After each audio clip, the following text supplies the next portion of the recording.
We'll do it live. Do it live. I'll write it and we'll do it live. Thing sucks. You see, KYJ, things have changed just a little bit since the last time you were here. I think you should see your oculars. Nothing wrong with my feet.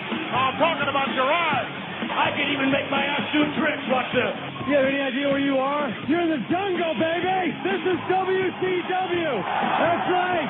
Hold on. For over 10 years, the world's #1 source for professional wrestling news and information. And once again, here's your hosts, Damian Nelson, Frank Cosentino, and the man they call Meathead. This is the Pro Wrestling Report on 540 ESPN. Welcome to the Pro Wrestling Report for Wednesday, September 30th, 2009. We're live on a Wednesday night, special day, special time for the Pro Wrestling Report. What a show we have lined up for you. But before we get to that, let's talk about who's here with us. We've got the man they call Meathead on my right, on his right, the Cos, Frank Cosentino, the elusive. He's the charismatic enigma, is Frank. Enigma. And also David Hero. Octavius. David Hero here in the studio with us again. It's Wednesday, September 30th. I was doing so good with dates there for a minute. And we've got two huge interviews lined up for tonight's show, two guests. First of which will be the Blueprint. Matt Morgan will be joining us from TNA Wrestling. So we'll talk a little bit about their show coming to Racine on October the 24th. And also, later in the show, one half of what many say is the greatest tag team of all time, Smash of Demolition, Barry Darrow, with us on this program. What a week! Last week we had Tracy Brooks and AJ Styles. Next week we've got a guest who we'll announce later on, in addition to another knockout kind of guest we'll talk about later on as well. But, gentlemen, a lot going on this week in professional wrestling, a week where Al Sharpton was the host of WWE Raw, and Hell in a Cell is this Sunday on pay-per-view. The discussion continues out in the world via the phone lines. You can call us, the number 276-ESPN, 276-ESPN, or 1-800-990-ESPN, all over the world, 1-800-990-ESPN. You could also join us at pwrshow.com, where we are streaming live in addition to ESPN.com, and the Chatmosphere. The Chatmosphere is live, where you can chat along with us here on this very program. And, Frank, I feel like I just plugged the world. I'm just glad you stopped so Frank could talk. You're plugged in. Well, I got to lay the foundation so you all could build the house. Well, you start with bricks. A little cement. Why does the Italian have to mention bricks? Yeah. What, are you going to go ahead and give us one of those cement naps? Luca Perazzi sleeps with the Gentlemen, let's start by talking about the programs of this past week from professional wrestling. The most recent of note being WWE Raw from this past Monday night, which scored a 3.1 rating, down from its 3.4 rating last week. And I thought Don King would have brought in better ratings. Well, you may have thought it was Don King for a minute there. If not the hair, then the music. Al Sharpton, the guest host on Raw this past Monday night. Gentlemen, let's go around the room. Your thoughts, starting with you, David Hero. I thought it was very uneventful. I mean, the people weren't behind it at all. There wasn't much Sharpton. He got booed. He was used sparingly. But they had to, because they were afraid of all the boo birds. He was going to be booed out. Boo birds? The boo birds. We're going to add that to the glossary at pwrshow.com. He got it in the opening segment, actually. He was booed. Yeah. Heavy. But he reacted to it, too. He said, tough crowd. Well, what's he going to say? Well, a lot of people would have just ignored it. He just looked very uncomfortable the entire night. Well, wouldn't you be? Well, of course. Let's say you were hosting Monday Night Football. How uncomfortable could he be wearing a shirt that's not tucked in? A lot of guys don't tuck the shirts in all the time. I'm just saying. Brothers on TV, a guy's on Why are you going to call my brother? We're all brothers. You're my brother from another mother. So we're the same dad? You're my brother from another mother. Frank Cosentino, the Cos, your thoughts. Al Sharpton, the guest host of Raw. Clearly the most controversial of guest hosts so far, Al Sharpton on Raw. Here's the problem with it. I think about 25% of the people are like, who's Al Sharpton? You got to remember who he is. He's a politician. Good point. That demographic, well, some of them do vote. Some of them don't know who he is. Now, some didn't know who Bob Barker was. However, Bob Barker was on for 30 years, and eventually someone, did wake up in the morning and go, the price is wrong, That's right, we got it. Al Sharpton, he hits a certain demographic. It's not the wrestling demographic. Certain demographic, Frank? Yeah, Frank, it's what PG. are you saying? No. It's a PG show.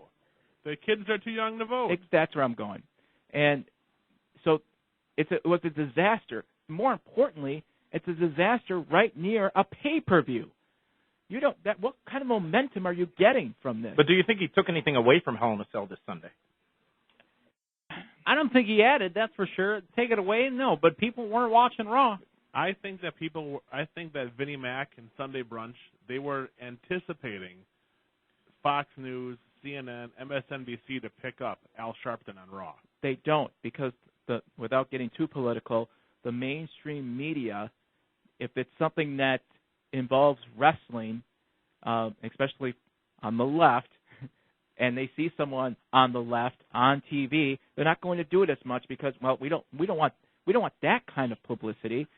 So, but if it was, I don't know, a right-wing type of guy like, I don't know, Bill O'Reilly or something like that, or a politician. I watched Hannity last night, by the way. Why? Well, I am fair and balanced, so I watch my share. I watch my share of CNN, and I watch my share of Fox News. And what'd you think? I'd like to go 12 rounds with them to erase the hate. That's the same thing that happened the last wrestling. Anyway, wrestling. Bottom line is, it didn't work. His demographic is older, and some people didn't know who he was. The jokes didn't work throughout the night. It was a stale show, and not the momentum that WWE needs to go into any Matter of fact, kind of reverse pay-per-view. momentum. They went backwards. Meathead, your thoughts, Al Sharpton? Not entertaining at all. Al Sharpton did not entertain me, and as I, have mentioned to you guys before, the moment Al Sharpton came on, I was watching it on the Diver, skipped right past it. Santino would come on. But here's I'd the thing, though. How could you not at least give him a chance? Whether you like him or not, and a lot of fans were in your same situation. They just have so much disdain for the man. It's not that I have disdain for him. He just does not entertain me. Yeah, but you didn't give him a chance? How could you give him a chance? I watched it. He danced. Yay. Wow. All right. Well, based on that, your opinion doesn't matter. No. Based on that, my opinion always matters. That's why we have opinions. Opinions. Yeah, but how can you have an opinion on something you didn't see? You didn't even give it a try. Whether you would have liked it or not, you have a responsibility as a broadcast journalist, if that's what you call yourself, to watch no matter how painful it would be. I did watch a couple seconds. Now you did. I still watched. All right, guys, the main event. The Bella Twins. That's what the main event. I didn't watch the Bella Twins. Was the gauntlet match: John Cena versus Chris Jericho, The Big Show, and Randy Orton. There were two very good parts of this and one very baffling part, unless you listen to the way Dave Hero explains it. What do you mean the way I explain it? I thought it made a lot of sense. I'm not saying it did or didn't. I'm just saying unless you listen to the way Dave Hero explained it. Well, now you got to explain it to everybody. I will explain it. It was very well booked. It was very well booked. Dragon, we need that Tony Atlas laugh right there. Because that's not funny. They were able to keep the unified World Tag Team Champions strong. Yes, they were. Beginning was strong. Yeah, it was great. The part I didn't like was after John Cena gets beat down by Jericho and Big Show. They put the kryptonite back in the lead box, right? And he's Superman again. Okay? And then people complain, well, why did Randy Orton run off from John Cena? That's what the bad guys do. They run away from the good guys. Well, he should have ran away first, not after getting beat down for 20 minutes. The ramp, not up the cage. Well, you know what? What could happen good if he runs up the cage? But they wanted to send everybody home happy. They saw the big move on top of the cell. What's the most important thing? The house crowd or the TV show? And we'll answer that question when we come back. This is the Pro Wrestling Report on 540 ESPN and ESPNMilwaukee.com. Join the 540 ESPN Text Club today. Get details at ESPNMilwaukee.com.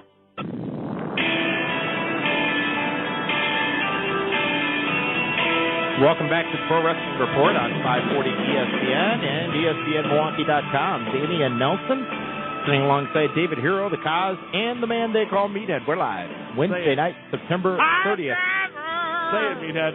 2009. How good did this album do? Was this on the wrestling album or was it entitled Pile Driver? It was on Pile Driver. Yeah. It was a title track. Wrestling album 2, Pile Driver. Yeah. There was a sequel? Track. Oh, yeah. Yeah, I did not know I think that. is when Mean Gene was singing. Tutti Frutti. 414-276-ESPN or Find that funny, 1-800. don't you? I do, because I had that. I had the original. Who did Oh, have wow, that Baba album? Luba. I have the wrestling album 1. I got to find the sequel, though. Do you think it's on that Electronic Bay? I'm sure it's on iTunes as well. 800-990-ESPN, 800-990-3776. Volkov singing Cara Mia. We're going to start picking the themes that are the ones that stick in your head. You know what? where It won't do any good because some guys, he'll still get them wrong.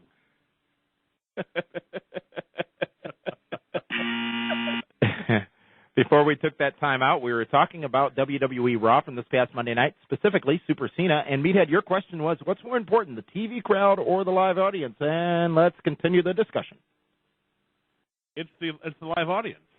To who? The promoter or to the business? Because you being the booker, man, it may be to you. Here's But why. think about it for WWE's perspective. I am. If the live crowd has a good reaction, then the people watching at home on TV might feel the same way. That's why they pump in cheers and pump in boos. WWE does not do that. Yeah. Liar. Uh-huh. It is. Prove it. I'm still waiting for somebody to prove it. We can prove they did it for Goldberg. They did it for Gilbert. Oh, that was a gimmick. Gilbert. It still happened. That's proof. Thank you. No, it's a live crowd. But again, no, it's the TV crowd because they film their shows for TV. They don't film it for the live crowd. They film it for TV. Okay, so if the live crowd if they don't get the reaction they want, then what happens? They still have a TV product. They did it recently, by the way. I think it was on ECW potentially last week. I don't even remember what was going on, but everyone was cheering, and they completely muffled it with boos. That's why I'm telling you. It's all about the live crowd.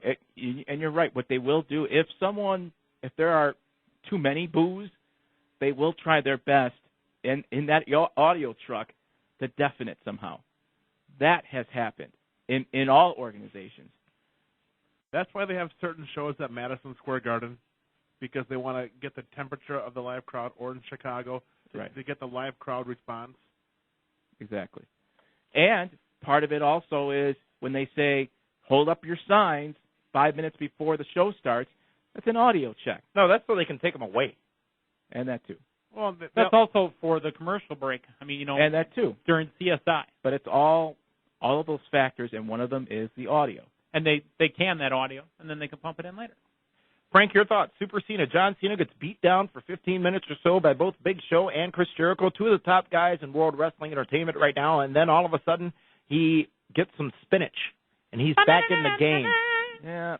And he is installing the fear of God into Randy Orton, who's been in Hell in a Cell matches before. John Cena has not yet. Orton's scared of the cell. Sorry to skew your statement if I did.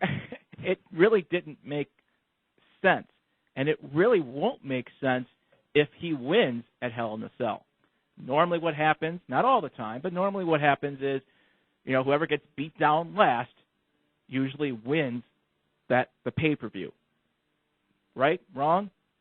Generally. 70%, 30%. Yeah. So in this case, Cena just grabbed the title about a month ago, or re-got the title, and now gets, stands up, I'm Superman, I'm Popeye. Now does he win? Please don't mention Superman but and John Cena in the same breath. Superman, John Cena, and Popeye. For most fans, I think they probably enjoyed it. It was a turn-off point. It was a clicker moment. I'm done with this. But at that point, weren't you already going to click it anyway? Click it or ticket. They did it for the live crowd. They wanted that one may have been for the live crowd reaction. That one may have been for the live crowd because Boston's a big city and Boston's a hot wrestling city. It's John Cena's neighborhood. It's hometown. Right. So maybe that's why they did it for the live crowd. But I'm telling you, on a generalization, they do the shows for TV first, not for the home crowd or not for the live crowd. Then what's the sense of having a live crowd? You got to have people. Then you might as well just go down to Orlando and tape at the Impact Zone. There is some sense in having a live caller. Remember, because Frank didn't hear the numbers the two times I gave him in this segment. The number is 276-ESPN, 276-3776, or 1-800-990-ESPN, 1-800-990-3776. Coming up in 8 minutes' time, Matt Morgan, the Blueprint, joins us right here on the Pro Wrestling Report. He'll tell you a little bit about his link to Jay-Z, who just recently released the Blueprint 3, by the way. We'll have him in just a few minutes. And then at the top of the hour, Barry Darrow, Demolition Smash, joins us right here on the Pro Wrestling Report. But right now, our guest is Brian from Texas. Brian, you're live on the Pro Wrestling Report on 540 ESPN. Yes, sir.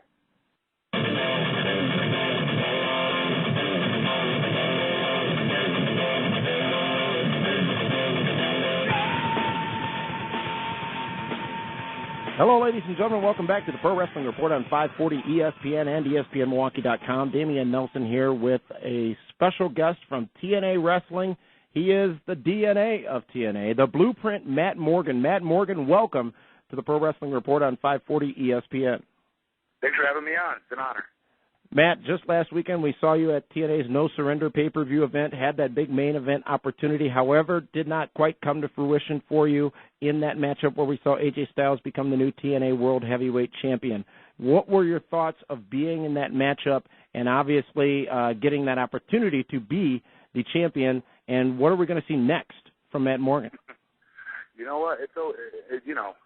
Reality of it all is it's always an honor to be obviously in a headline match, the main event of any pay-per-view. But the way it went down and how it ended and things like that, obviously, as a performer, your whole goal is to strive to be the heavyweight champion. And if it's not, you shouldn't be doing this. I've always said that.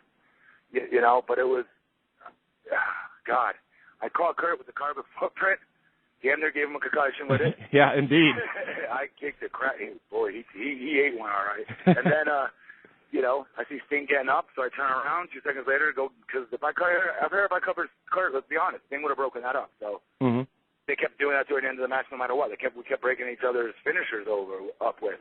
So I was just like, screw this. I get rid of Sting, come back to Kurt. But that's how good and quick apparently Sting still is, because he ducked right underneath my clothesline, and I went out to the outside and screwed up my quad on hitting the outside of the ring. Mm-hmm. And but anyways, that's how the ball bounces sometimes. Yeah. Literally, I would say 4 seconds away from being the champion. Oh yeah, no doubt at all. It's one of those things. Make you work harder. That's all it does.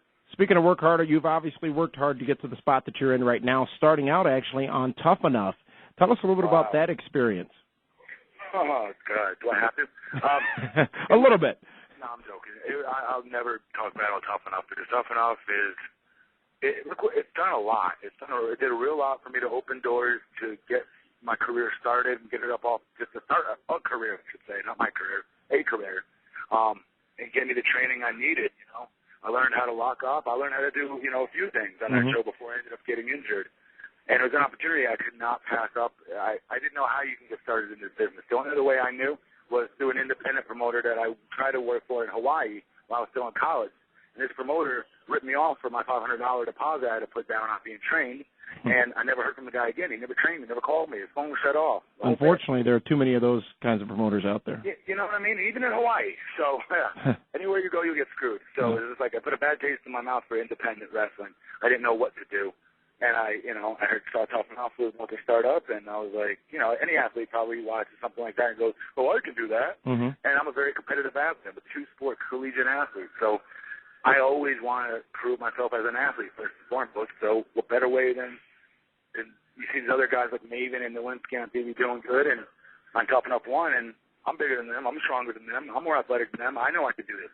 I know it's, kind of cocky to say, but that's literally what was running through my head. And I wanted to get into wrestling desperately. I just didn't know how to do it.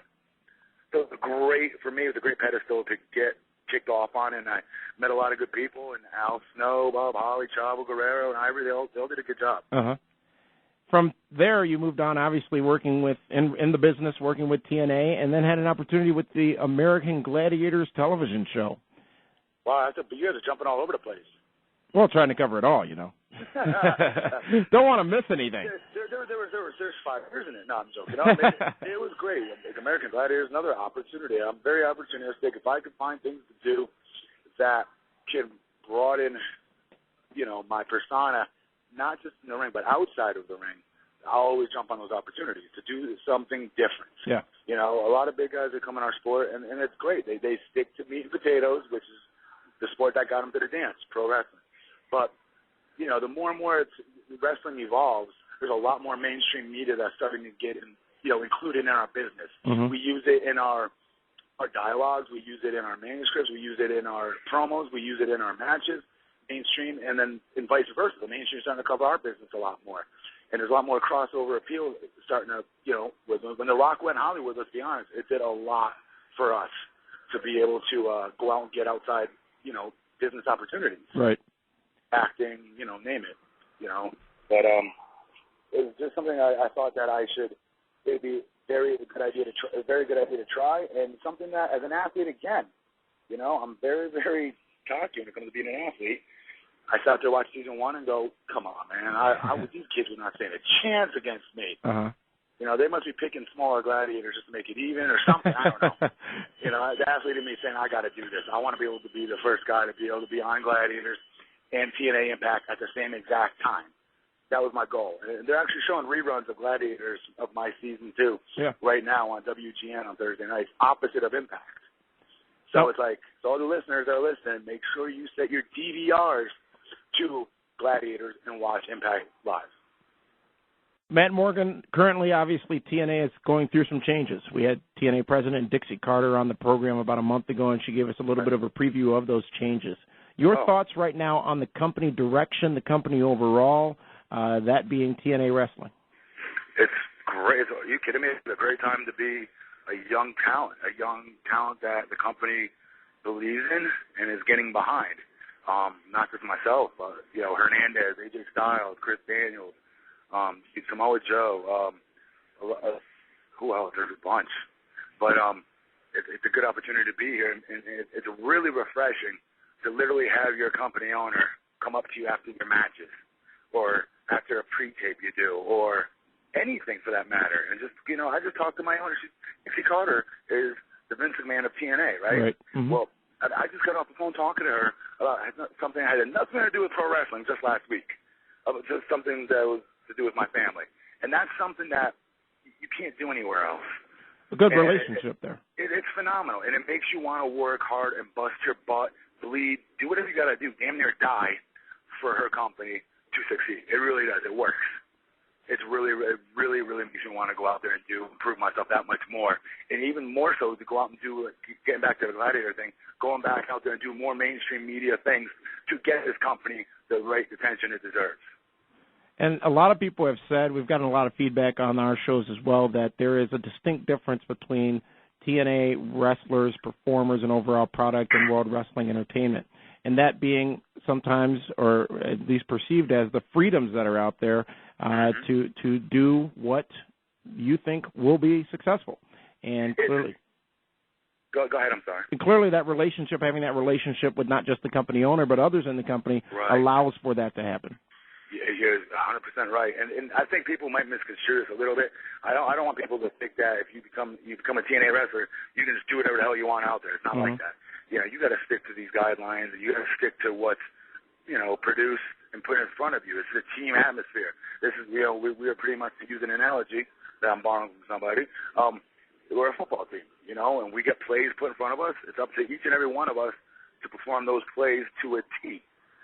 And if we could put an idea, what makes our company different, however, is I could come up with, hey, that's a great play. Do you think it could be better if I tried this here? Or do you think that ruins that play? And then they can say, it's up to them to decipher, no, that sucks. No, Matt, that's horrible. Or, Matt, that's not a bad idea. Let's try it. But at least you're able to provide input. And that's what's working with my Blueprint character right now as we speak, is Vince Russo, who does our writing for us, the head of creative, is really in tune with my character right now. And I'll be honest, he's one of the first bookers I've had that have really understood that character, the cocky swagger that this character has. And, the athlete in me is really that cocky, so it works. I'm not acting. It really is an extension of me, just cranked up, the old analogy, use the form of yourself and crank it up to 10. Mine's cranked up to like 100, but it's me. And it doesn't feel like I'm acting. I'm reacting, and it becomes more natural with my facials and my gestures and my moves and my, the whole bit.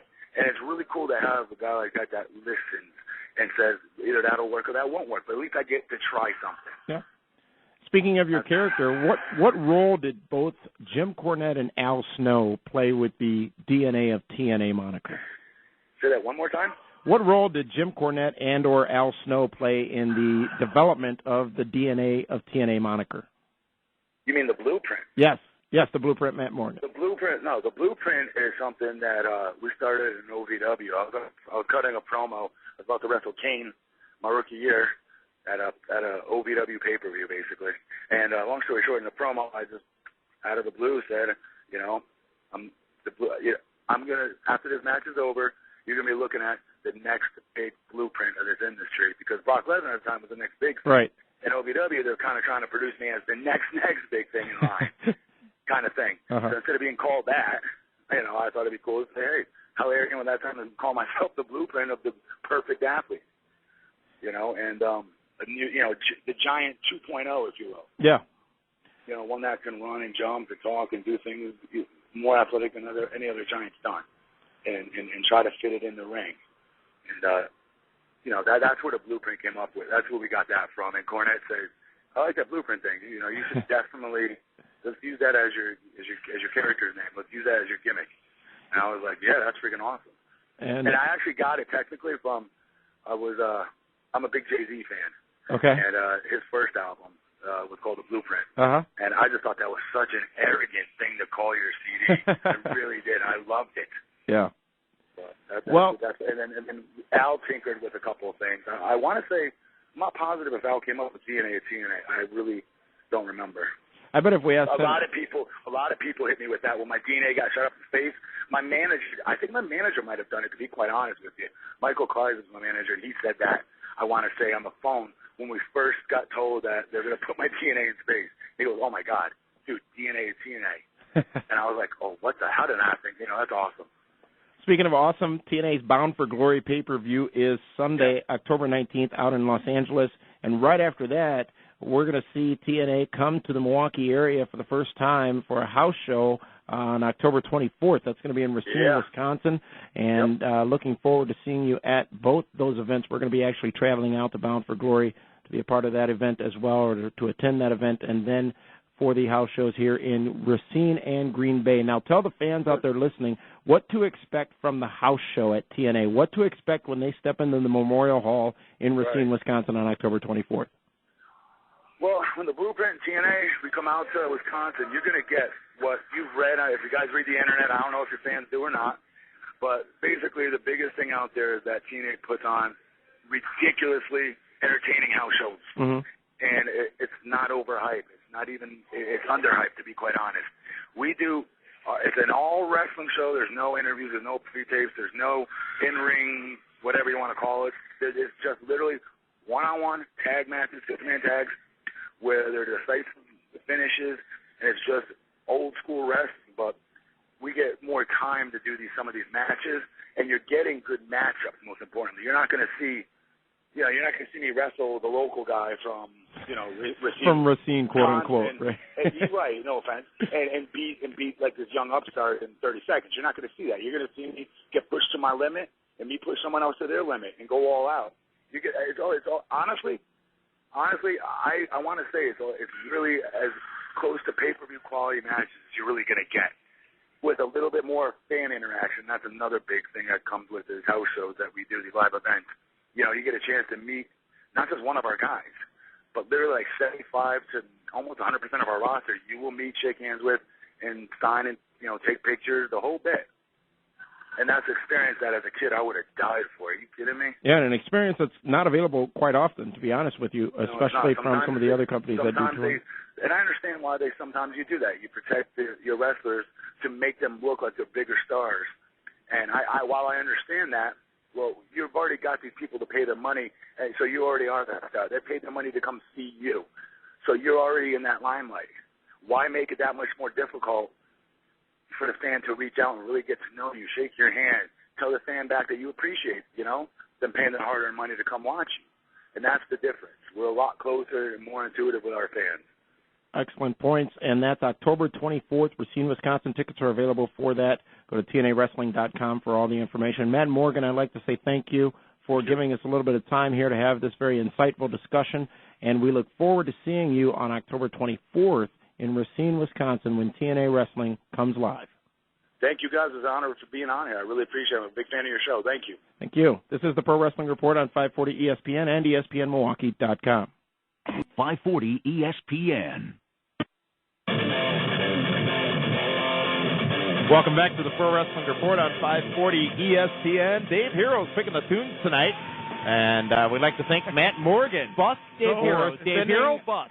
For spending some time with us. Matt Morgan certainly has been in TNA for a little while and certainly has seen a rise since going to TNA. But many of you here in the studio said that some of your fondest memories of him came from Tough Enough when he was on that program. I don't even remember. It took a little jogging to get me to remember him on Tough Enough. When I first saw Matt Morgan on Tough Enough, I'm like, that guy has star. Oh, yeah. He's a star. But coming up in a few minutes, Barry Darrow, one half of Demolition Smash, will be joining us here at the Pro Wrestling Report. Crusher Khrushchev. Let's finish talking about TNA Impact from last week, and we'd be remiss if we didn't mention the ending of the show, which was Mick Foley, I guess a heel turn, against Abyss, who bled more than anybody I've seen bleed after being hit with a VHS cassette tape. Your thoughts? We're wondering how damaging is a VHS cassette tape. I mean, it's a plastic. It's brutal. It's a plastic container. It's made of plastic. It was a Kendo VHS tape. And, it could have been beta. We don't know if it was VHS. Could have been beta. It looked like a VHS tape to me. But, again, some of the questions are, one hit busts them open that hard from a VHS tape. Hey, Kevin Nash took the taser to the private. That's right. There wasn't a lot of smoke, though. No. This time. But he did have the little people on his lap. Are you guys surprised by the heel turn? Wouldn't it have made more sense for... It seemed like Foley... That's not a Mick Foley heel turn. You don't think? That's just a one person against another turn. What? You know what? Mick Foley, he's going to be cheered no matter what he does. Yeah. That's not necessarily true, but in this case... Let's take a phone call. We've got a very patient Glenn from Orlando on line 2 who's been waiting. Glenn, you're live at the Pro Wrestling Report on 540 ESPN. Hey, guys. What's up? Hey, Glenn. What up, Glenn? I want all your questions individually on this question. All right, go ahead. WrestleMania is 6 months away. If you were to pick anybody to beat The Undertaker at WrestleMania this coming year, who would it be? Now, keep in mind, it would be a phenomenal push for a young guy. Ding. All right, let's go around the room. Dave Hero, who would be the man, if anybody, to defeat The Undertaker this year, WrestleMania 26 from Arizona? I think the only one that could do it would be John Cena. As much as I don't want to see it, but he's the only guy I think that Taker may be willing to pass the torch to. Kyle, your thoughts? It would be Vince McMahon. I went out and I fought my competition. Meathead, your thoughts? He's not going to pass the torch to him. He's on the other side of the mountain, a different mountain altogether. Sunday brunch, Taker's mountain. Boulders down or up? Boulders down for Cena. Boulders up for Taker. Taker won't lose, but if he were to lose to someone this year, it would be Randy Orton. That's the only one that makes sense. I would say Chris Jericho, if anybody, if it were to happen this year. Glenn from Orlando, thank you very much for that call. Coming up next, we're going to continue talking about TNA Impact. We've got Bowman from Boston on the line, and then our guest is Smash, one half of the greatest tag team, many say of all time, Demolition. This is the Pro Wrestling Report on 540 ESPN and ESPNMilwaukee.com. Overreact with Homer, weekdays at 2 on 540 ESPN and ESPNMilwaukee.com.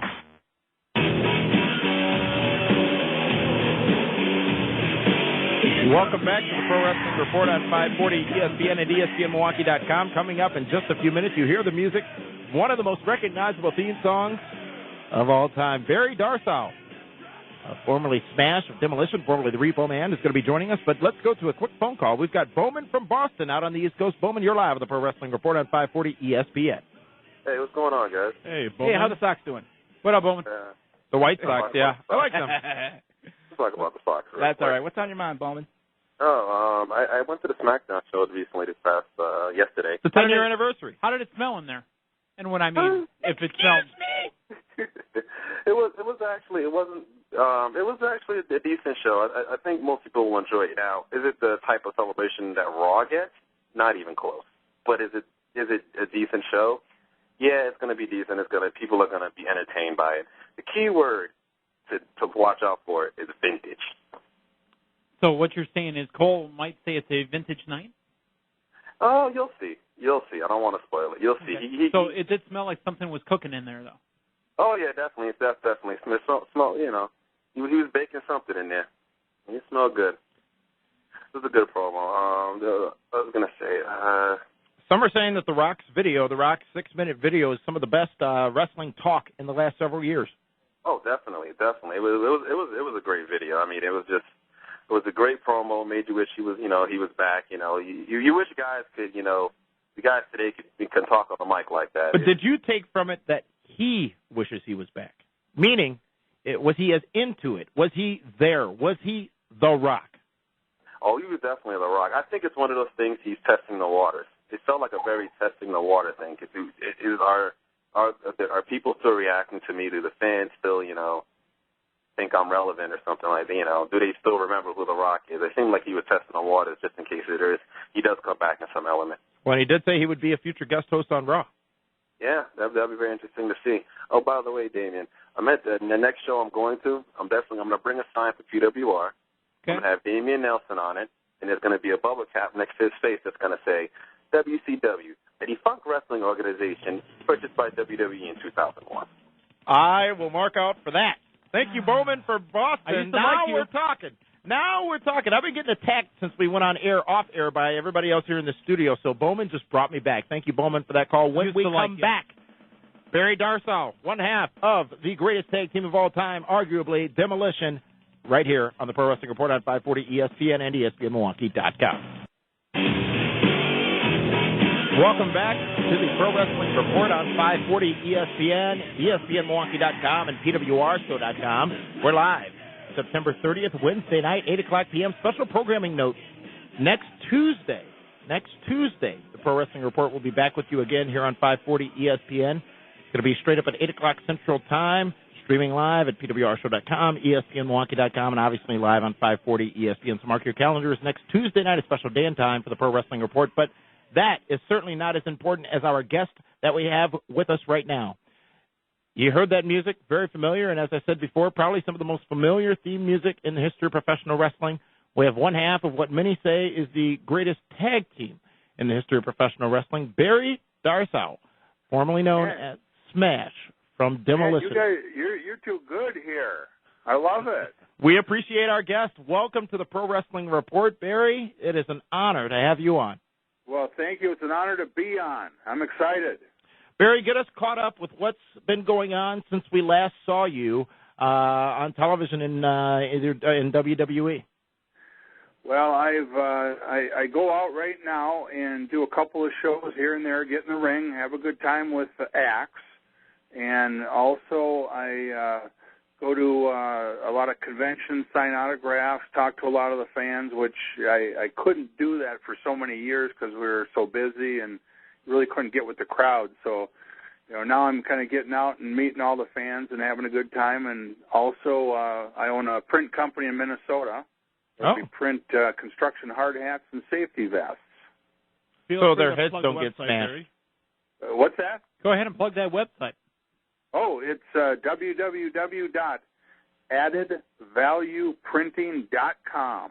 There you go. And let's not also forget that Axe and Smash are also the GLCW Tag Team Champions. Yes. Which you will see at Blizzard Brawl 5 this year, Saturday, December 5th, against the Davaris. Sean exactly. And Barry, you obviously rose to tremendous stardom as one half of Demolition, Smash. You were kicking people's stinking teeth in all across this world for a number of years. And loved it. Now, tag team wrestling today. There's been a lot of discussion about tag team wrestling today. Obviously, some would say that the top tag teams out there right now would be the team of Chris Jericho and the Big Show, the team of D-Generation X, as difficult as it is for us to say. And then over on the TNA side, you've got the teams such as Beer Money Incorporated. If you had to summarize your take on professional wrestling tag teams today, what would you have to say? Well, they're all incredible wrestlers. They're all big names. They're the best at their game. I just wish that Axe and Smash were still in it so we could wrestle them right now. I know for a fact we could still take them. What's missing? What's missing from tag team wrestling or wrestling in general right now? Well, what's really missing from tag team is they don't actually have real tag teams that have been together for years. Mm-hmm. They put two people together, put them in the ring, and they call them a tag team, which like I say, they're the greatest wrestlers right now that are in the game, and they just don't have, they don't know what their partners are doing. Axe and myself, we knew everything that we were doing in the ring, and it was just like that was our life. These guys are thrown together. They're going to end up being in single matches. It's not the same. Smash, back in the late 80s, early 90s, you had tag teams like the British Bulldogs, the Killer Bees, the Rougeaus, the Hart Foundation, Sheik and Volkov, Powers of Pain, the Young Stallions, the Brain Busters. Which team, even Andre and Haku, which team? God bless you. Which team did you look forward to working with? Well, every one of them. They were all a little bit different in different ways, and it was just great getting in the ring with every one of them because each one of them had different things that they were good at, some things they weren't. And I think that's why Axe and Smash was so good, is because we could work with every team and have good matches. The only thing we missed was you, Dave Hero. Wait, weren't they in your one match with Bundy? Wasn't that against Demolition, Dave? No, that was the Militia. Oh, that was the Southern Mississippi. That's what Militia. my notes were wrong. My tag partner, King Kong Bundy, my partner kicked me in the head twice that night. Of course on accident. This is the Pro Wrestling Report on 540 ESPN and ESPNMilwaukee.com. Our guest right now is Barry Darrow, one half of the greatest tag team, many say of all time, Demolition. Barry, one question I've had for a very long time, I've wanted to ask, the breakup of Demolition. Yes. Why?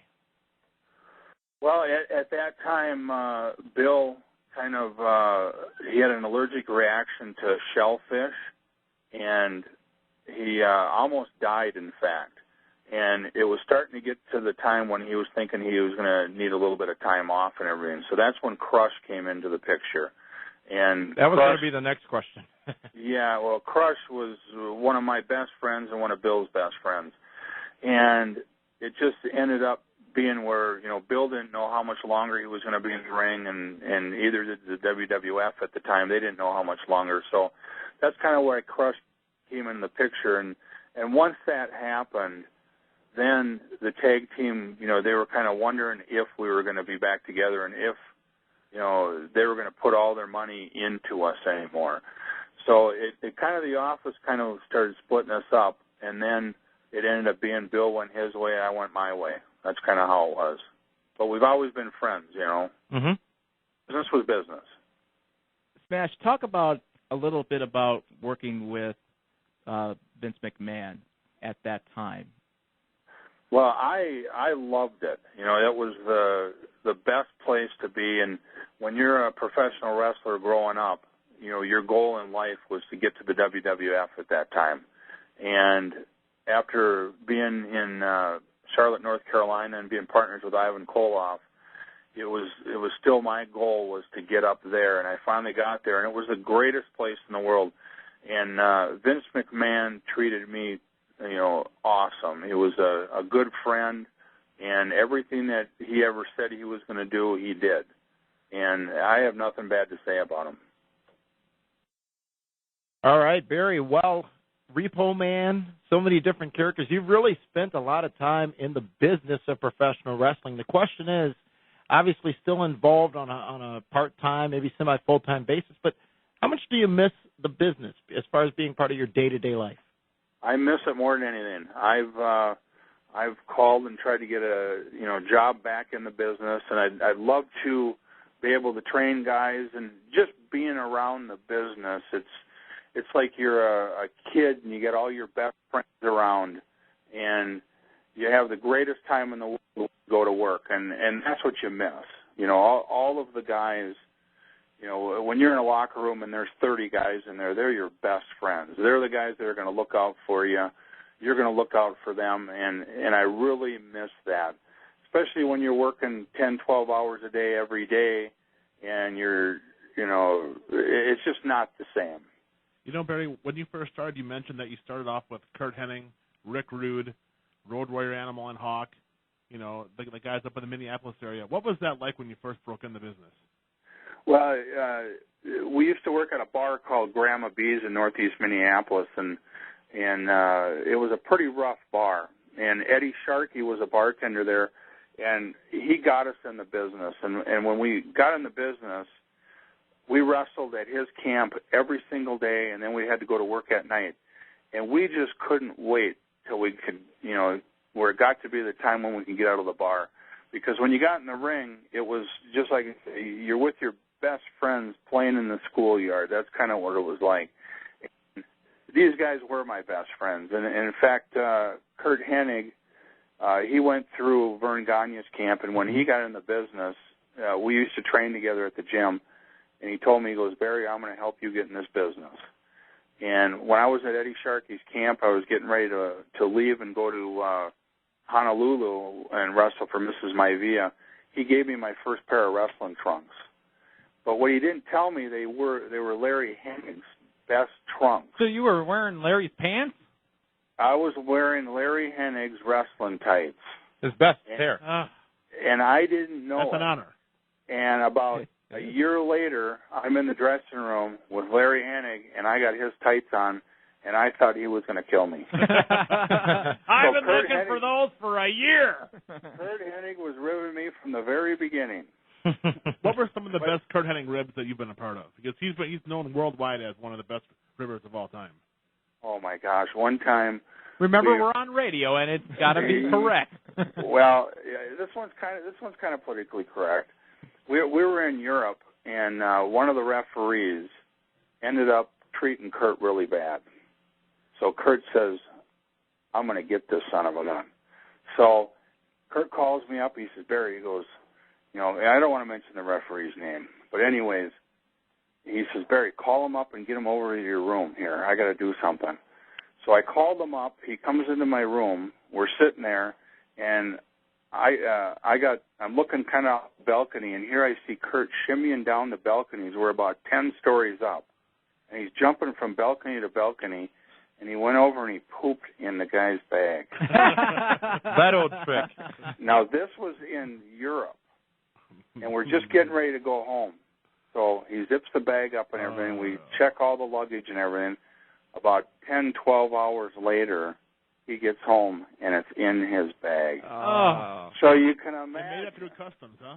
Oh, my God. Because that's a foreign substance. Yeah. But there's been a couple of them, that have been pretty good, I tell you what, he was the greatest guy in the world. I really, really miss him. Yeah. And right now, his son is down in Florida Championship Wrestling, and his son and my son are best friends down there. And Kurt's son is really taking care of my kids, so it's, I love their family. Very nice. Now, of course, Barry, with, the new Jack's toy lines coming out, it seems like, there's the Demolition Smash, there's the 2-pack, the single-pack, the 3-pack with Mr. Fuji, the Repo Man, rumors of a Crusher Khrushchev coming out. It seems like your whole career is going to be, immortalized in toys. With residuals. I love it. I wish I could get residuals. They sure don't pay very much.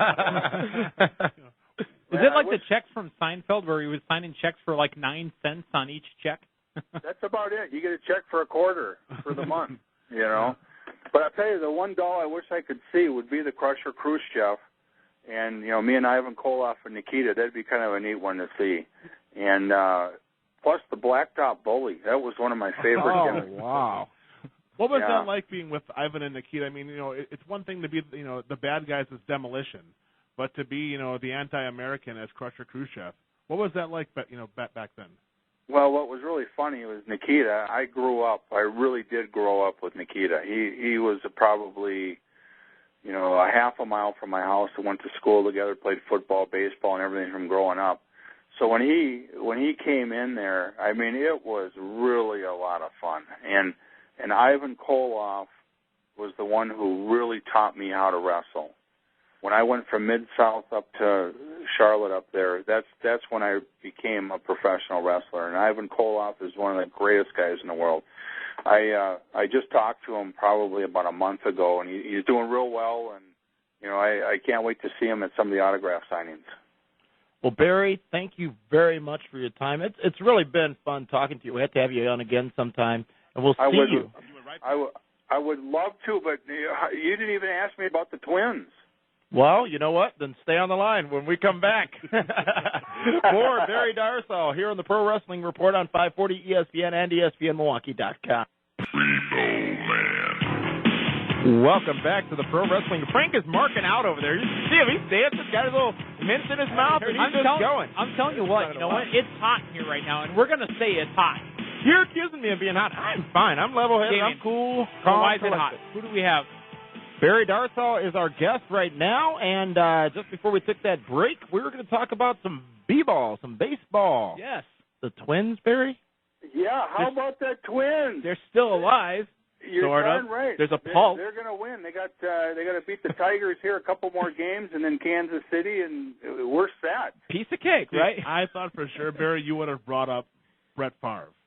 Well, hey, he's on your team. Hey, now that was my next topic. I love Green Bay. I love Wisconsin. The people are the greatest. But I'll tell you what, when it comes to Brett Favre coming to Minnesota, this is the greatest thing that's ever happened. And Monday night, the Packers better watch out. All right, Barry, make the prediction right now. Pick a winner. I'll make the prediction that the Vikings are going to win 21-10. 21-10. And Favre is going to have 2 touchdown passes and 3 interceptions. No interceptions. As long as they win, he can have 20 interceptions. See, the thing is that, Packer Viking games have always come down to either a long well field goal to win it for the Packers or a long well field goal to win it for the Vikings. Yeah, but I think with Favre over on our side here, it's not going to be that. It's going to be 21-10 Vikings. Are you wearing your Brett Favre jersey Monday night, Barry? You're darn right. The Jets version? That just goes to show you that the older guys can still do it. Well, Barry, one question, and one man that clearly has been tied very closely to your career, Mr. Fuji. Still talk to him? I still talk to Mr. Fuji. He's walks with a walker and sometimes a wheelchair because his knees are so bad. Mm-hmm. But I tell you, he's got a great attitude, and I love him. One of my there's so many mark-out moments that I've had for Demolition over the years, and one that I really remember is I think Jake Roberts DDT'd Mr. Fuji after one of the matches once, and he was in the ring humping the ring, and his hat never came off. That's how he was selling it. I can still visualize that. I think it was on a Saturday night's main event or something. Yeah. And all you could see is Fuji coming back in the curtain going, hee, hee, hee. Yeah. I love it. Well, I'll tell you what, I love you guys, and I can't wait to get there and wrestle in Milwaukee. Dave, you're the best promoter in the whole business. Well, thank you much, Barry. That's, of course, Saturday, December 5th. Demolition, GLTW Tag Team Champions will be there. Get your tickets now. It's going to be awesome. BlizzardBrawl.com, and, Demolition's been a fixture now. This is the 3rd Blizzard Brawl. Hey, we're the champs. You're the champs. I love it. Well, you guys have a good night, huh? Barry, thank you very much for your time. Yep, take care. Well, gentlemen, Matt Morgan, Barry Darrow, next week, let's just put it out there. His name is Armando Alejandro. And he is our guest next week right here on the Pro Wrestling Report on 540 ESPN. Armando asked me if he can be entertaining next week because, the reason he was scolded for that before. The reason he was fired from ECW was that he was too entertaining. Armando, we think you're too entertaining. If he's as entertaining as what he does on Facebook, we're going to have a great time. Well, now I don't think has Estrada given an interview since departing WWE? Maybe 1 or 2, but this will of course be the best one yet. There will be no reins on his talking. And don't forget, next week it's on Tuesday. Tuesday night, 8 o'clock p.m. We're working on one very special guest, which might have us reaching for the sky as well next week. Not yet confirmed, but we'll give you that information at pwrshow.com. Casey Kasem is going to be on the show? No, he's got a death dedication to do, rather. But next week right here on the Pro Wrestling Report, Tuesday night, 8 o'clock p.m. Remember, pwrshow.com is a place where you can find out all the latest updates on showtimes as we shuffle ourselves around the baseball and football schedules. I just shuffled myself. And, make sure you go ahead and check that out. Also, for those of you that have been wondering, PWR Express returns next week. Keep those emails coming. PWR Express Video is our own Q&A video segment available at pwrshow.com, which is just after or coming right off the heels of PWR Prime Time, which is available on Time Warner Cable Channel 14 Friday nights at 9 o'clock p.m. right after WWE SmackDown. This week on Primetime, we're going to talk about, we're going to go in-depth on Christian, talk more about Hell in the Cell on pay-per-view, and also a new segment, just a Star of the Week, and Versus, a fantasy segment, all on PWR Primetime, available at pwrshow.com and on Time Warner Cable Channel 14 on Friday night, right after the 10th anniversary of WWE SmackDown. Gentlemen, we got a lot of show to fit in the next few minutes, so let's continue moving. And Frank, I've got a couple things to talk about from this week in history. I say Frank because Frank's our resident historian. In 2002, Kane became the Intercontinental Champion by defeating Chris Jericho. Jim Garvin and Steve Regal defeated the Road Warriors for the AWA Tag Team Championships in 1985. Arn Anderson. That's not gorgeous. No. That's gorgeous Jimmy Garvin and Steve Regal? Is that what you said? Steven Regal. Steven. I said Steve. Not Lord William Regal. I said correct. I said Steve. Steve Regal. I apologize. Mr. Electricity. 1987 was the year when Arn Anderson and Tully Blanchard, as part of the Four Horsemen, defeated Ricky Morton and Robert Gibson for the NWA World Tag Team Championship. Jeff Jarrett and that doesn't matter. 1992. Whoa! Put it in there. Jeff Jarrett and Matt Bourne. Dave. Maniac Matt Bourne, who was the very first Doink the Clown. Defeated Sheik Braddock and Ron Starr for the USWA Tag Team Championships. D'Lo Brown defeated X-Pac for the European title in 1998 this week. Rob Van Dam became Intercontinental Champion by defeating Christian in 2003. And finally, Scott Steiner defeating Ricky Steamboat for the WCW Television Championship in 1992.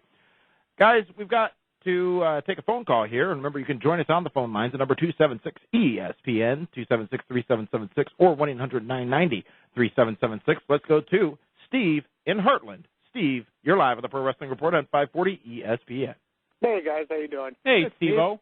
You know, I had all the respect in the world for Barry until he told me he had a heart disease. Yeah, I know.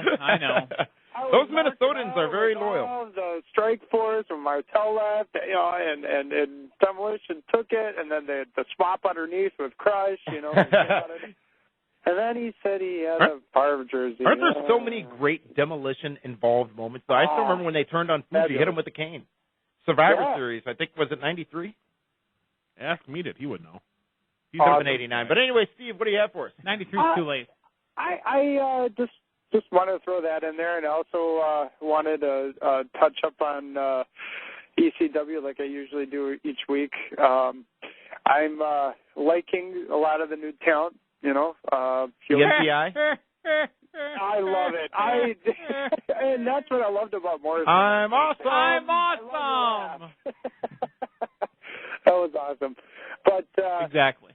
Speaking of Christian, with the more and more it looks like Regal's going to be taking this title, what do you guys think of Christian returning to one of the main shows? You think it's going to happen anytime soon? Actually, Steve, we're going to reserve that for an upcoming edition of Primetime this Friday. Actually, we go in-depth on Christian, and we talk about that. So be sure to tune into that at pwrshow.com or on Time Warner Cable Channel 14 on Friday. But I lost my place there. Anyways, the next segment, William Regal, obviously the interim general manager. Tiffany broke her arm. That's the real story. And William Regal is the That's real? Yeah. She was wrestling down in Florida Championship Wrestling and actually broke her arm. So WWE told her to pull it off her Twitter. I'm still saying the countdown is on for when they take, like the NBA did, right, recently, when they take control or take the liberties NFL's over what people can post on the Twitters and Facebooks of the world. Ocho Cinco got Twitter pulled from him. Steve from Heartland, thank you very much for that call. We're going to take a timeout. This is the Pro Wrestling Report on 540 ESPN.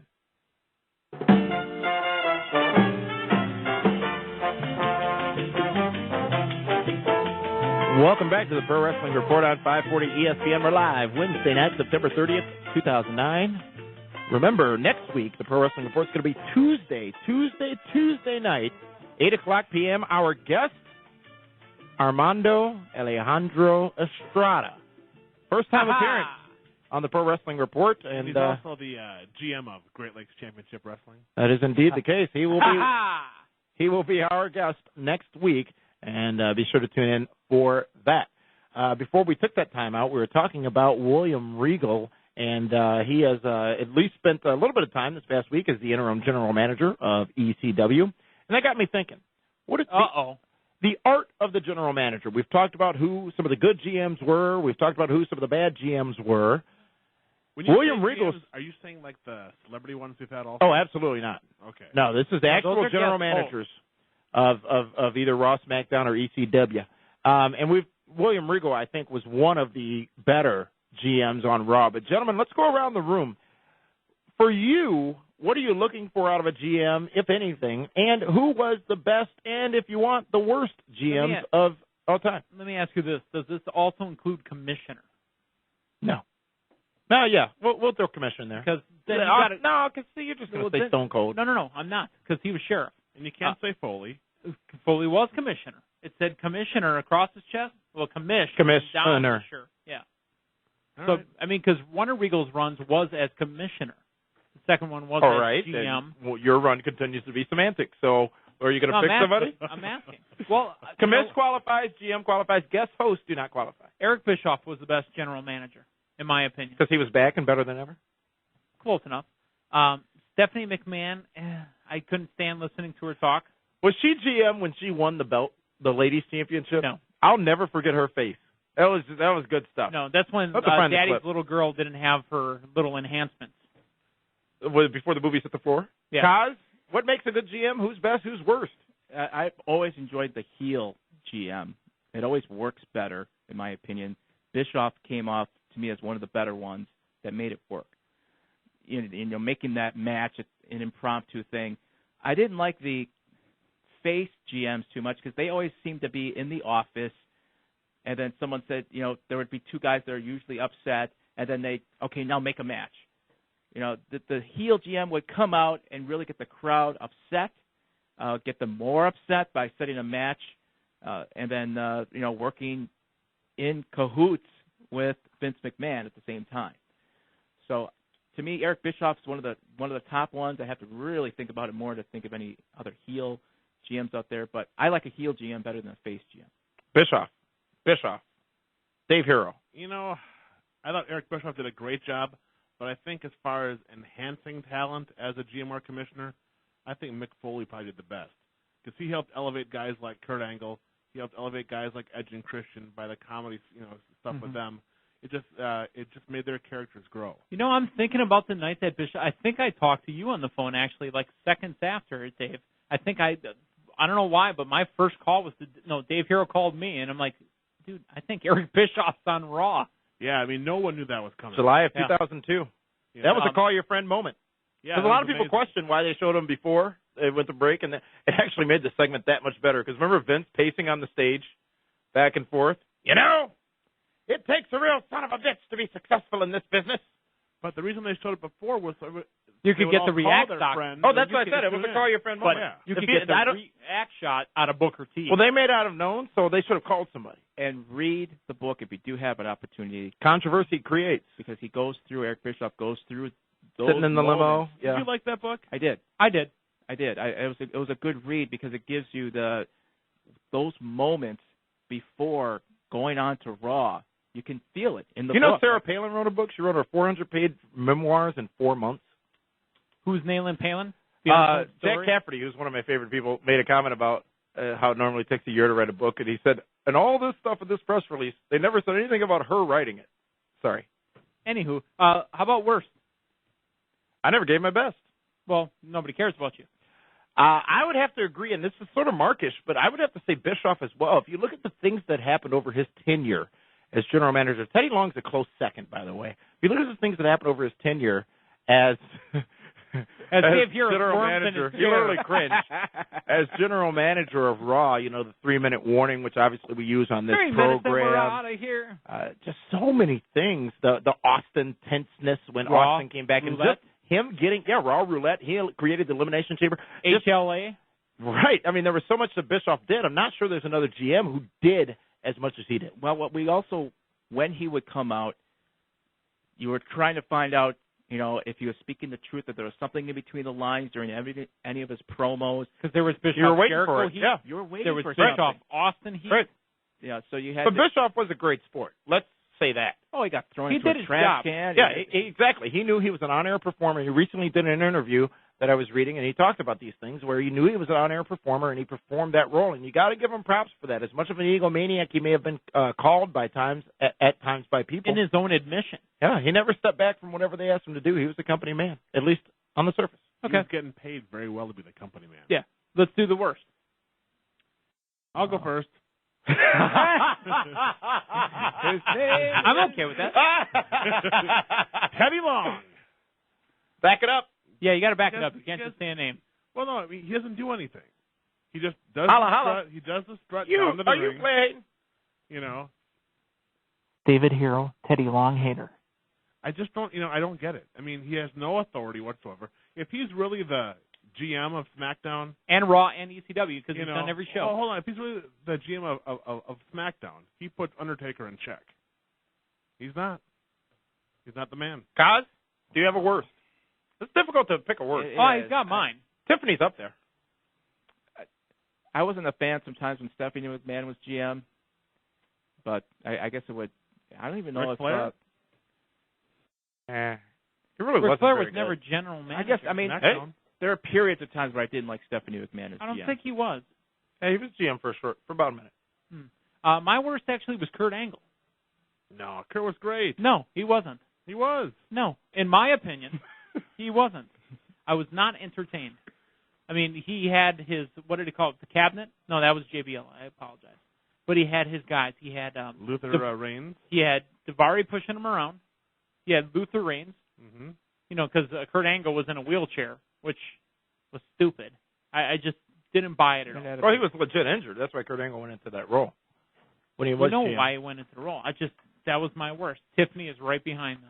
Let's go to the phone lines. We've got Anthony from Helmar. You're live on the Pro Wrestling Report on 540 ESPN. Hey there, guys. Hey, Anthony.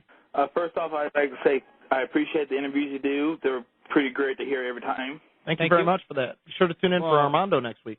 And the interviews that Damien lets us talk in, of course. Yeah, exactly, because they're all Damien interviews. And I got two questions. One about the Hell in a Cell pay-per-view coming up. Do you think they're going to have all three Hell in a Cells back to back to back, or are they going to have like one in the beginning, one in the middle, and one in the end? A lot of wasted time raising and lowering the cage. Oh, I think they might start with one. Why not? Start with DX and Legacy. Let's set a good tone for the pay-per-view. They got to spread them out. They're going to get dang old real fast. Triple H and Shawn Michaels are now curtain jerkers? I don't think that term really applies anymore. And one other question. Of all the current champions, all three in WWE, the Ring of Honor, and TNA, who do you think is the best world champion right now or could be the best champion? So it's between CM Punk, John Cena, Christian, AJ Styles and Austin Aries. Wow. What are we rating? Wrestling or overall performance? Overall or wrestling. You can do it separately if you want. Overall, I'm going to say... I'm afraid of who we have to pick. John Cena. Yeah. I'm going to have to go with Cena reluctantly. If I'm going to buy a ticket, I'll buy a ticket for John Cena over all those guys. It's time to fly because I'm not buying a ticket for John Cena. I'll go watch AJ Styles. I'm trying to book a flight to Orlando. Any day of the week. The better wrestler is AJ Styles. The better marketer right now is John Cena. Well, he's not marketing, but he's marketable, I guess, is what you're getting at. My pick probably is CM Punk because everyone, remember, hated his first reign as champion. Everyone's like, oh, what is this piece of garbage? But now he's champion. Everyone say he's one of the most hated he's in the company. Good point, Anthony, and intriguing discussion. Thank you for bringing that topic to the air. Let's go now to Eric from Pewaukee on line 2. Eric, you're live with the Pro Wrestling Report on 540 ESPN. Hey, guys. How's it going? E-Money, what's popping? Well, I want to talk a little bit about Generation X for a minute. Oh, no. Here we go. Yeah. Am I just the only one who just doesn't understand why that, because I was around when the DX was the original DX, when Michaels was what he was. And obviously now Triple H can still pull it off a little bit, but I really don't think Michaels is into it. And then the second part of that real quick, just if you guys can answer for me, is it true that Triple H didn't even want to do this the second time around? There's no answer yes or no if it's true or not. We have but no idea. Why would Triple H choose to do it? He's going to make his money anyways. The company may have asked him to do it just to market the glow sticks, Dave. Hey, it's all about the marketing. It's all about the glow sticks, the T-shirts. And you know what? He's having too much fun to not want to do this. And it's a night off for him. Yeah. He's not working hard right now. All right. I mean, do you guys think they're ever going to add anybody else to it again, or No. is this just going to be pretty much said and done once it's done? You know who would be a good addition? Santino Marella. No. To DX? Yes. No. The comedic little, the gopher boy for the group. Think of okay, those would be good promos. That would be entertaining. That would be like having the LWO come back. I miss the LWO. That would be the Latino World Order. That would be the Italian World I Order. don't But think it would work. Remember when they kind of got Eugene into there, and obviously they were kind of. What show was that? It was Great Hornswoggle, Khali. Khali. They were in DX. It was the one and only deal, DX. All right. Well, thank you, Eric from Pewaukee, for calling in. Let's go to another phone call Thanks, guys. from Martin. Martin from Minnesota. You're live on the Pro Wrestling Report on 540 ESPN. Hey, guys. Hey, Martin. Yeah, I have a couple of questions to ask you. First off, with all these gimmick matches that WWE is coming out with now, I think they're just choosing the wrong matches to use. Hell in a Cell and TLC matches. To have multiple of those matches on one night like that, those are just the wrong ones to pick. Well, in a row. Mm-hmm. Well, not in a row, but TLC coming up in one night, though. But in one night, though. Yeah, but I think they're too close together.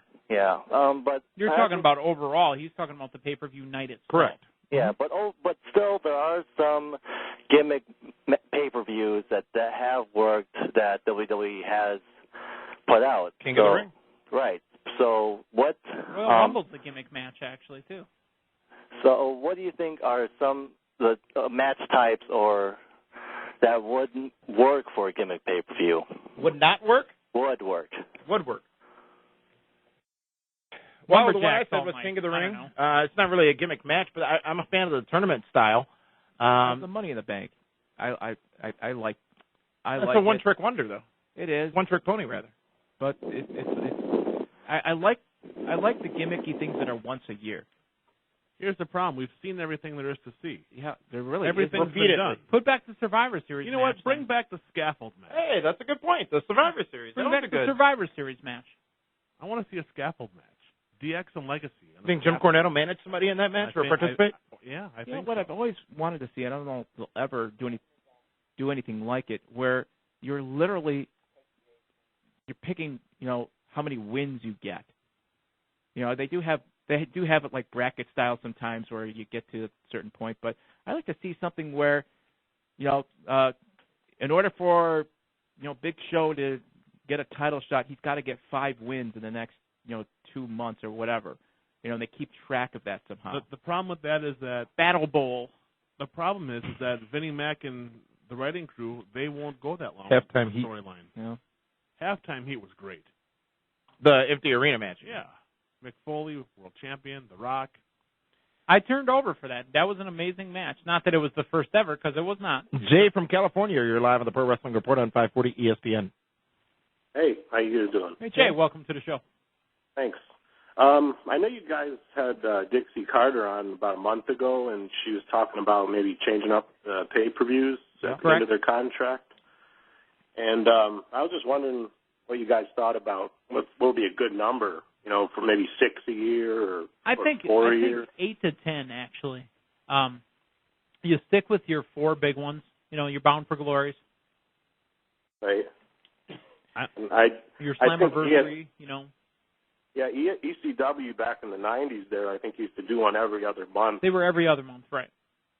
I think, either something like that or like you said, 8 or 10 would be a decent number. So just wondering what you guys thought about that. That's all I got. 8 or 10 right now is Thank you, almost Jay. the number in thousands of buys that they're getting on their pay-per-views. Right. I mean, they're getting between 7,000 and 10,000 buys. So I would. It'll never happen. I would do 6. 6 pay-per-views. There's more a year. build between pay-per-view. I mean, to build up some. You want to solid have a matches. Saturday night's main event in there for TNA? I'm talking about WWE. Oh, because he was asking TNA with Dixie Carter. And also, But you the brought point, a lot of these pay-per-views are just free money. I mean, even Slammiversary, which only got about 7,000 buys, it's still $210,000 split between TNA and the cable company. I mean, they're still making some money off of it. It just becomes a matter of how much are you diluting the product and the brand, and I think that's the situation TNA may be in right now. TNA, And WWE, by the way, is the same. TNA should be 6. You know, and WWE, they've scaled back. Let's not forget New Year's Revolution, December 2, not order. They still run 14 pay-per-views a year. Yeah, but no, I think they're down to 12. Are you sure about that? Pretty sure they're down to 12. But we are down and out of time. We're going to take a time out. When we come back, it's more of the Pro Wrestling Report here on 540 ESPN, and we've got tickets to the TNA House Show in Racine on October 24th.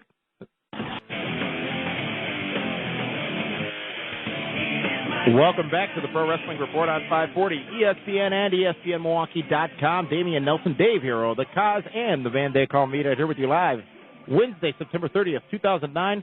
Very important. Next week we will be on Tuesday night at 8 o'clock p.m., and we'll go through ECW all the way to the end. Now, that's going to be fun, watching a live wrestling show and doing a live wrestling show here on 540 ESPN. We're going to watch ECW? Well, actually, you know what, Damian? That was one of our highest-rated shows over on our page on PWRshow.com, was the WWE 2009 Draft Results Show. One of the highest viewed. We were doing a show during the draft. Yeah, that's true. I hate correcting you, but, you know. You didn't correct me. I didn't say I was wrong. As Dave says off air, do you want to be right or do you want to be happy? Right now, 276-3776. 276-3776. Next caller, local caller. We've got 2 tickets for you to the TNA Wrestling Show on October the 23rd. It's going to be at the Memorial Hall in Racine, just a stone's throw from here. If you're listening, again, 276-ESPN. Next caller gets 2 free tickets to TNA Wrestling. AJ Styles, Samoa Joe. They're all the Blueprint, Matt Morgan. Beer Money. Twice. Beer Money. Velvet Sky. I mean, it's going to be TNA's first venture into the area. And, again, you have tickets waiting for you right now, 276-ESPN. to be there. 276-ESPN. Frank's always covering everybody. I love it. You're just so good at what you do, Frank. It's amazing. I wish we'd see more of you. What would you say you do here? Not much. He's a people person. He's the cospective. Hell in a Cell. That's the pay-per-view this Sunday. So, gentlemen, let's go around the room and talk about our best and worst Hell in a Cell moments. And I'll start. Best for me, it's going to be quite cliched and quite obvious, but there's one, and I'll add another one to it, the first of which being King of the Ring, 1998, Mick Foley versus The Undertaker. I will never forget watching that match live, and I will never not enjoy watching that match in replay. Additionally, having been there at the very first Hell in a Cell match at the Kiel Center at the time in St. Louis, Missouri, November 1997, was actually the event in which Brian Pillman passed away, and it was also the last event, the first pay-per-view event of many that Vince McMahon did not do color comment or do play-by-play commentary on. But HBK versus The Undertaker when Kane made his debut and ripped off the Hell in a Cell door. Those would be my 2 best. The worst would be obvious, and it's going to be all of ours, so we'll just let the last person say it. Dave Hero, best and worst Hell in a Cell matches. I would have to say the best one, obviously, Mick Foley or Mankind Undertaker. Followed up by the Succession, Kurt Angle, Rikishi, Armageddon 2000 something. Armageddon 2000, Rikishi off the cage. Absolutely. Yeah, Undertaker, Mick Foley, but there was one with Shawn Michaels and Undertaker, and you guys have to help me out. That's the original. Which I thought was pretty good. My best actually was Mick as Cactus or as Dude Love or as Mankind against Triple H, 2000. It was Royal Rumble, I think. Royal Rumble match. And I get to be the worst and say the worst. It was the Hell in the Kennel, or the Hell in a Kennel. That was drizzling. Yeah, it was awful. Damian Nelson. I would tend to agree. Again, we have a winner, actually. Ryan Castle. Ryan Castle is the winner of the TNA Wrestling tickets. Tune in next week. Remember, we'll be on Tuesday night, 8 o'clock p.m. We've got more tickets to give away. Ryan Castle, congratulations. You just won 2 tickets to TNA Wrestling in Racine on October 23rd, the Memorial Hall. 24th? 24th, my apologies. 24th. I'm not good with dates. 25th in Green Bay, 23rd in Chicago, 24th in Racine. Ticketmaster.com for tickets to that show if you're not Ryan Castle. Again, we'll be back with you Tuesday night, 8 o'clock p.m. Our guest is Armando Alejandro Estrada, and another guest to be named shortly. The Pro Wrestling Report returns next Tuesday. For the man they call me, Ted the Constant, Dave Hero, this is Damian Nelson saying thanks for tuning in to the Pro Wrestling Report on 540 ESPN and ESPNMilwaukee.com.